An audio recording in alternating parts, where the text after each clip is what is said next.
It is a pleasure to meet you all. My name is Ghaniya SMPN from SMPN 3, South Tangerang, and I hope today is a good day.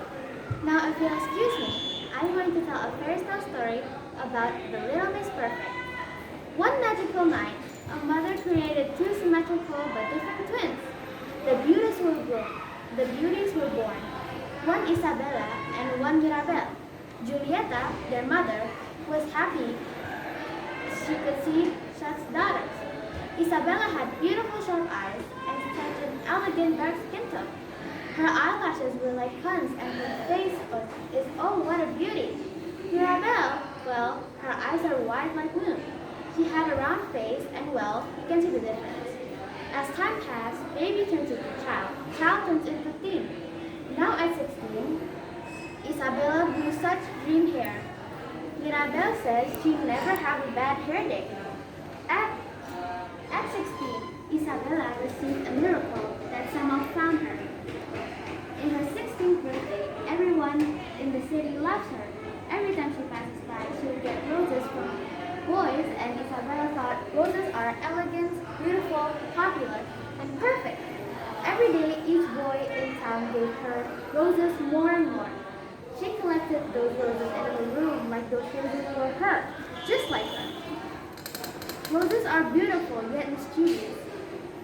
They create such beauty from only red. But it was like they are stuck at being perfect until they are gone. So was Isabella. Roses are a clear reflection of her. She was like the dream of every girl. Each people treat her nicely like they expect more and more beauty. People always expect Isabella to be such a perfect creature to this world. She would light it with her smiles and charms, all her years. Her mother even treated her as a little Miss Perfect that she is. Mother Julieta would take Isabella for an early morning walk with a charming smile on her face. She would show off Isabella to citizens and show what her beauty is. Isabella just smiled and waved, as she is. She accepted her true fate to be a perfect girl like everyone expects her to be. Once, Isabella stared at poor kids playing with dirt.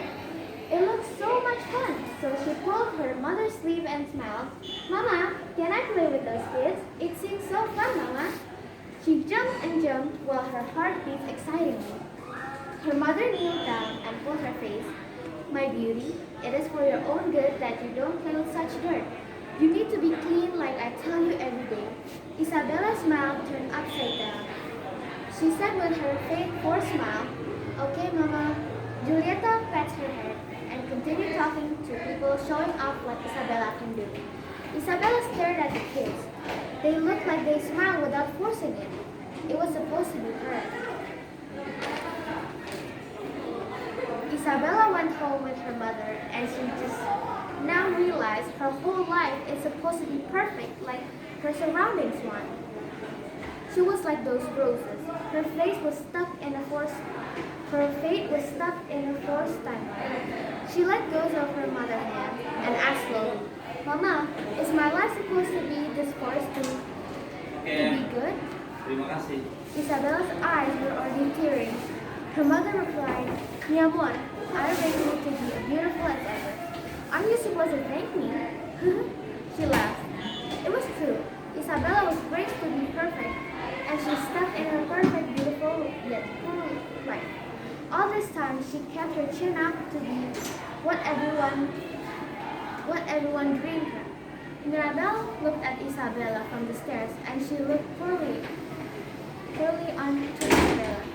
Mirabel took back her steps and walked to her room. She sat down on her bed with a frown. Mirabel's cat named Julius sat with her.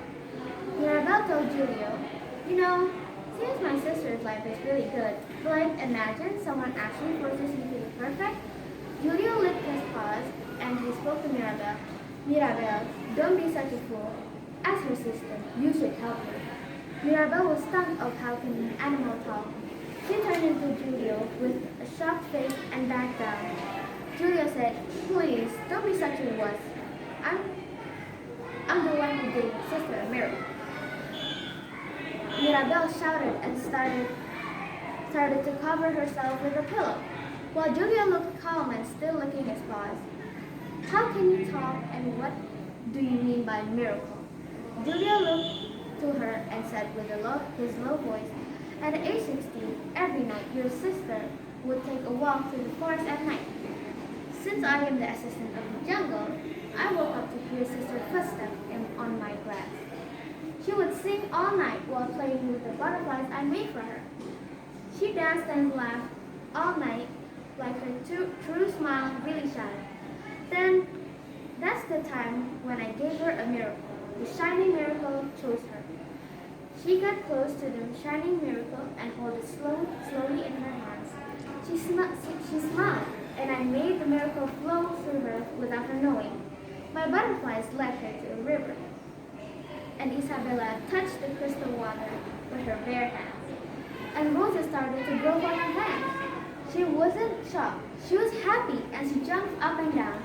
She started to run between trees while growing roses and on grass and trees.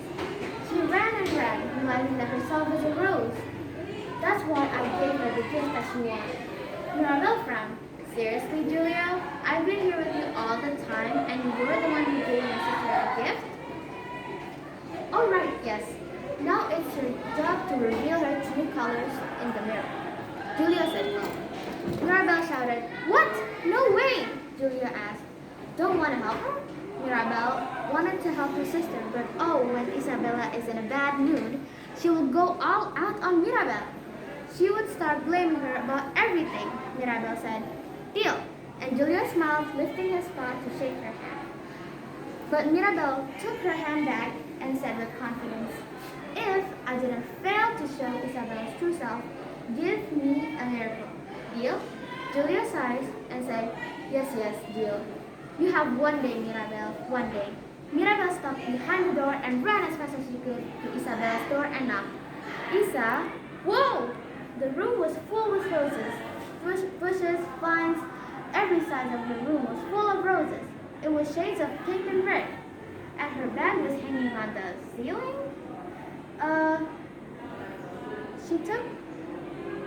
It was shades of pink and her bed was hanging in the ceiling. And Isabella was there sitting on her bed while the vine slowly putting her bed down. She took one flower of the vines and walked through the rose staircase. And she dropped the rose. She was wearing a long, light purple dress with her straight hair down her back. Mirabel asked, "What is all this?" Isabella then closed her arms, looking furious. "I built this in 1 hour. Isn't it impressive?" Isabella said confidently. Mirabel struggled through taking off the vines from her waist and welcomed Isabella. "So Isa, I was wondering." Then with a single move, Isabella made an X in front of Mirabel so she can't pass through. She popped the flower in Mirabel's mouth and said angrily, "Shut it." Mirabel struggled through taking out the flower and told Isabella, Look, I know you don't feel confidently about this. I'll be confident whatever I want," Isabella shouted angrily, while little red roses grew over her head. She wiped it off, and Mirabel said, "Wait, I know the one you always want is in your heart. Julio is the one who gave you the miracle to show your true self. But now you are still a selfish and entitled princess." Mirabel angrily shouted at Isabella. Isabella turned her back to Mirabel and reflects, "Selfish? You're saying that your cat can do magic, and now you're telling me that I'm selfish? I've been stuck being perfect my whole life, and all you do is mess things up." Isabella shouted furious to Mirabel and answered annoyingly, "Look, in my life I was never someone, but people keep comparing me to the little Miss Perfect when you are. But now you can still show true self to everyone, and even Mom.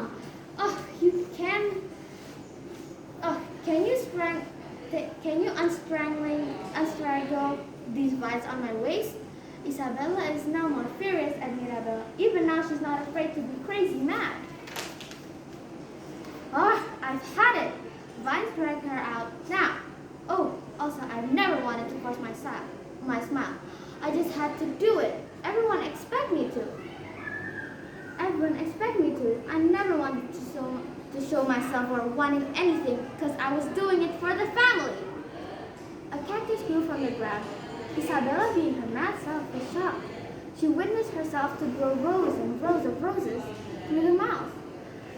She touched the cactus and poof, the cactus got bigger. It wasn't symmetrical nor perfect, but it's beautiful and it's hers. From the moment she was alive, she thought every second of her lifetime it should have been perfect and beautiful.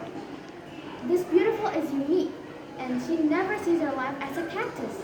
She never expected it to be a cactus.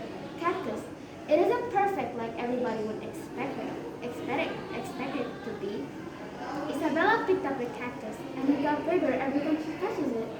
She looked down at the cactus, like now it is the true reflection of her. Mirabel frowned and started to stand up, looking confused at Isabella. Wow, I really thought you only grow roses. Oh yeah, what a shocker. Anyway, see, that's your true self. Isabella buried Mirabel with different shades of new blue and purple. Isabella was mesmerized what she just grew, while Mirabel just stunned and convinced, I'm still here. Hush, hush, Isabella pointed at Mirabel. It was new colors. She didn't have to force them to be red. It was true like the way she always wanted. She wanted it to be. The blue isn't perfect, but it's beautiful and an unimaginable color. Dreamy and big, Isabella thought. What else can I do? As Mirabel struggles to get up. Wait, Isabella! Isabella then said, I always grow rows and rows of roses by the mouth. I make perfect and practice poses, but so much hides behind my smile. As she continued to grow exquisite flowers and trees, it was magical and a true miracle. Isabella, wait up! Mirabel shouted. Isabella's magical hands grew unique shades, and she made light like it was the perfect she wanted. Her excitement grew so much bigger now. She was free from the cage she was in. Isabella looked around happily as new shades grow like yellow sun, sea blue, and much more. She doesn't have to force them. She danced between tall trees that she grew. It was magical, the true magic. The air filled the big room as she climbed and pushes through. There were hanging twigs and strangling vines. Isabella laughed and danced. It was this is their moment to shine and break through. Mirabel ran, trying to follow Isabella, but she stopped, looking pleased and looked at Isabella. She was happy. It was her true smile. Isabella ran to her and gave Isabella a warm embrace. A true warm embrace. Isabella giggled and hugged Mirabel back. Mirabel looked up. Isn't this the true you? The one you always wanted, right? Isabella said happily. Yes, I'm free now. I'll do whatever I want and I'll be and said happily. Yes, I'm free now. I'll do whatever I want and be the perfect girl like I imagined. This feeling, it's perfect. Oh wow. I'm not in this cage anymore. Mirabel, I'm finally free. Thank you everyone for listening to my fairy tale story. The moral of the story is, no matter how perfect or bad you are still the true you inside. The end.